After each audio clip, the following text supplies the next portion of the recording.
जय हिंद दोस्तों, स्वागत है आपका अपने YouTube channel student magic club में। हम है व्यास जी और आज बिहार की श्रृंखला को आगे बढ़ाते हुए हम लोग पढ़ेंगे बिहार की मिट्टी। चलिए आइए देखते हैं बिहार की मिट्टी क्या कहता है। ठीक है। लिखा हुआ है कि बिहार में मुख्य रूप से दो प्रकार की मिट्टियां पाई जाती हैं। पहली मिट्टी है अवशिष्ट मिट्टी। सीधा ध्यान रखना है कि यह चट्टानों से बनी हुई है। ठीक है, किससे बनी हुई है? चट्टानों से बनी हुई है। नदियां जब अपने वेग में पर्वतीय इलाकों से जमीनी इलाकों में चलती हैं तो ये पत्थर को तोड़ते हुए चलती है। अब कोई नदी ऊपर से नीचे बह रही है। उत्तरी बिहार के लगभग जितनी नदियां हैं सब हिमालयी नदियां हैं। हिमालय रेंज से निकलती हैं और जैसे ही ये उत्तर दिशा से दक्षिण दिशा की तरफ बहती है, अर्थात ऊपर से नीचे की तरफ आती है, तो जो चट्टान आते हैं उसको तोड़ देती है और एक चट्टान टूट करके जब नीचे आता है तो वो डगरते डगरते बहुत सारी चट्टानों से लड़के टूट जाता है। ठीक है। अवशिष्ट मिट्टियां पुरानी मिट्टी इसको कहा जाता है। दूसरा अवगुण मिट्टी जिसको दोमट मिट्टी भी कहा जाता है। दोमट मिट्टी उसे कहा जाता है जो 2 मिनट में मिट्टी तैयार हो जाए उसे दोमट मिट्टी कहा जाता है। ठीक है। इस बात को ध्यान रखिएगा, अवशिष्ट मिट्टी के विविध प्रवाहित होकर बनती है जो मुख्यतः गंगा के मैदानी भाग में पाई जाती है। इस प्रकार को बस गंगा के मैदानी भाग में ध्यान रखिएगा, उसके बाद मिट्टी आगे मिलेगा, आपको घबराने की बात नहीं। तराई क्षेत्र की मिट्टी। तराई क्षेत्र की मिट्टी का कहने का मतलब यह है कि यह हिमालय लास्ट जो शिवालिक हिमालय है उस क्षेत्र की मिट्टी पाई जाती है, उसे तराई क्षेत्र की मिट्टी कहा जाता है। यह बिहार के उत्तरी सीमा के साथ साथ पश्चिमी चंपारण से किशनगंज तक जाती हुई है। ठीक है। लगभग 5 से 7 किलोमीटर तक चौड़ी पट्टी के रूप में यह मिट्टी विद्यमान है। तो तराई मिट्टी तो तराई क्षेत्रों में ही पाई जाती है। तराई क्षेत्र शिवालिक रेंज के ठीक नीचे वाला भाग होता है, जैसे अभी आपको हम मैप में दिखाएंगे तो वहां दिख जाएगा। इसका रंग भूरा है, इसे रंग से मतलब नहीं है। ठीक है। कंकड़ रेत पाए जाते हैं, अच्छी बात है। तो रेत का निर्माण तो नदियों के द्वारा हो गया। और कंकड़ जो है, ये कंकड़ जो पहाड़ टूट के आते हैं छोटे छोटे टुकड़ों में, उसे कंकड़ कहा जाता है। ठीक है। उसके बाद है बांगर मिट्टी। ठीक है, या बलसुंदरी मिट्टी।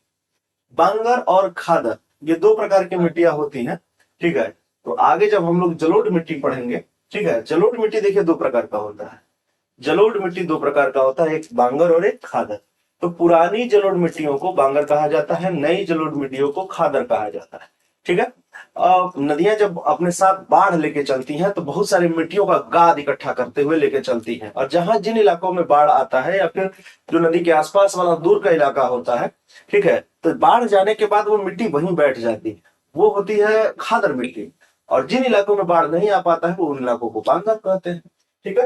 यह पुरानी जलोढ़ मिट्टी कहलाती है। ठीक है, कोई बात नहीं। नई जलोढ़ होती है तो उसको खादर कह देते हैं। और जो नई जलोढ़ मिट्टी होती है जिसे खादर कहा जाता है, ये उपजाऊ इतना होता है कि क्या ही आपको बताया जाए।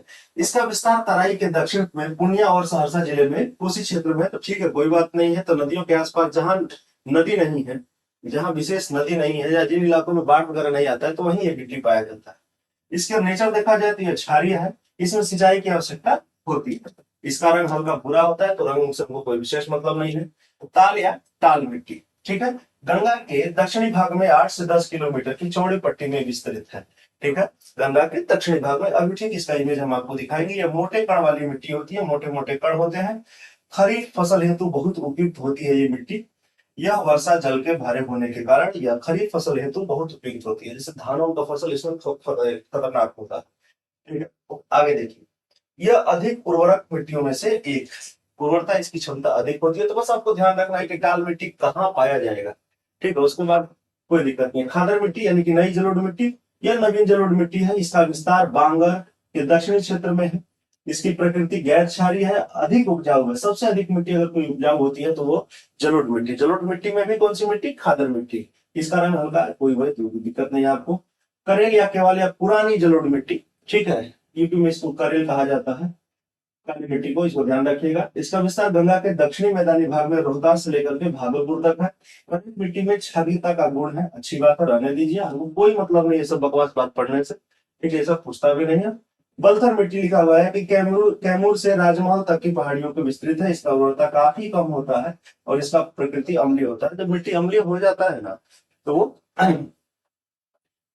आपको मिट्टी का, आपको अगर हम पीडीएफ दे दें, ये आपको जरा सा दिख जाएगा। ठीक है। अब इस मिट्टी का देखिए, अब ये मैप वाइज मिट्टी है, थोड़ा सा आप इसको जो है ध्यान से देखिए। इसको हम थोड़ा सा आपको बड़ा करके दे देते हैं ताकि आपको जो है ये मिट्टी अच्छे से दिख जाए। एक इमेज वाइज पढ़िएगा। जब आप इमेज वाइज पढ़ते हैं ना कि अपनी चीज को, ये ज्यादा दिन तक आपको याद रखना है। और ज्यादा दिन तक याद करने के लिए आपको पढ़ना पड़ेगा, अच्छे से पढ़ना पड़ेगा। फिर मैप को सीधा भी कर देंगे, घबराइएगा नहीं, देखिएगा। लिखा हुआ है कि तराई मिट्टी, यहाँ पे आप देख रहे होंगे तराई मिट्टी लिखा हुआ है, ठीक है। और ये तराई ऊपर नेपाल का हिमालय क्षेत्र है, तो तराई मिट्टी ऊपरी ऊपरी इलाकों में पाई जाएगी। बस ये इमेज आपको बना के रखना, ठीक है। उसके बाद है पर्वतीय मिट्टी, जो समसर की पहाड़ी वगैरह है चंपारण इलाके में, तो वहां पे पर्वतीय मिट्टी पाई जाती है। उसके बाद बांगर, भांगर या ये बलसुंदरी मिट्टी, तो ये इलाकों में बलसुंदरी मिट्टी ये है, ठीक है, जो गंगा के ठीक उत्तर में है। खादर मिट्टी, गंगा का खतरनाक विशाल मैदानी क्षेत्र, यहाँ पे जो बाढ़ प्रभावित क्षेत्र है, जहां पे गंगा की पानी पानी जाता है गंगा का, बात समझ गए। उसके बाद गंगा के ठीक नीचे देखिएगा तो आपको टाल क्षेत्र मिलेगा, टाल मिट्टी पाई जाती है वहां पे। इसकी मिट्टी की प्रकृति अलग होती है।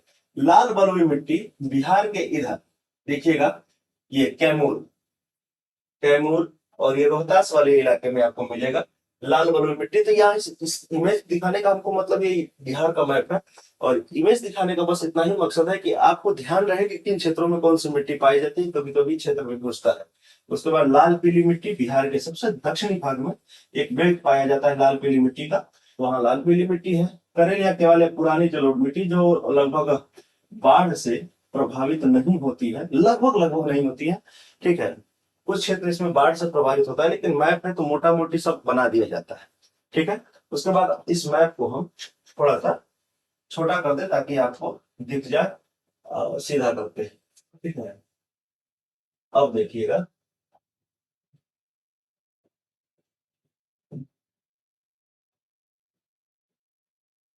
अब जो है ये मैप आपको अच्छे से दिखेगा, ये मिट्टी के प्रकार आप अच्छे से जान पाएंगे।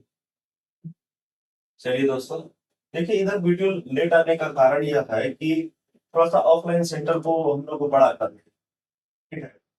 ऑफलाइन सेंटर को बड़ा जब करेंगे तो थोड़ा सा टाइम हम लोग को नहीं मिल पाता है, इसके कारण अभी वीडियो बहुत कम आ रहा है। लेकिन जैसे ही ऑफलाइन सेंटर हम लोग का बड़ा हो जाएगा, तुरंत आपको क्लास ही ऑनलाइन कर दिया जाएगा, आप वहां से देखते रहिएगा, ठीक है।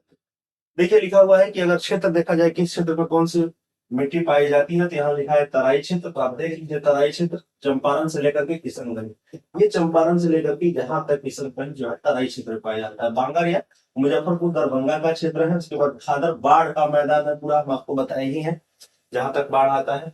ये देखिएगा, ये जितनी मिट्टियां हैं ये खादर मिट्टी, ये बाढ़ प्रभावित मिट्टी, ठीक है। तो ये जब नदियां बाढ़ लाती हैं तो अपने साथ मिट्टी बिछा के जाती हैं, वो मिट्टी को बहा के नहीं ले जाती हैं। बाढ़ का पानी 4 से 5 दिन रहता है, उसके बाद धीरे धीरे धीरे धीरे वो उचित रास्ता दे करके निकल जाता है। और जब ये पानी चली जाती है तो मिट्टी वहीं बैठ जाती है, और इस मिट्टी में पोषक पदार्थ इतने होते हैं कि जो भी फसल आपको छींट दीजिएगा, फेंक दीजिएगा, इसे खा के ना जम जाता है, कुछ फेंक दीजिए खा के जम जाता है। या केवाल मिट्टी, ये पटना गया और नालंदा का क्षेत्र है। टाल मिट्टी गंगा के दक्षिणी इलाके में है। टाल मिट्टी में गंगा के दक्षिण इलाकों में देखिएगा टाल मिट्टी पाई जाती है।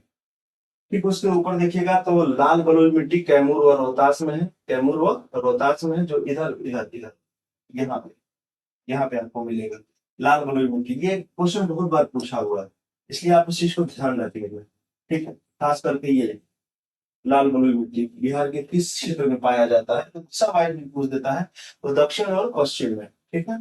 आगे देखते हैं तो कैमूर और रोहतास में पाया जाएगा। लाल पीली मिट्टी सबसे झारखंड वाला इलाका भी ये देखिएगा यहाँ पे पाया जाएगा। उसके बाद पर्वतीय मिट्टी सोमेश्वर के दक्षिण में पाया जाता है, ठीक है। इस तरीके से सोमेश्वर की पहाड़ी ये है, सोमेश्वर की पहाड़ी ये है, ठीक है।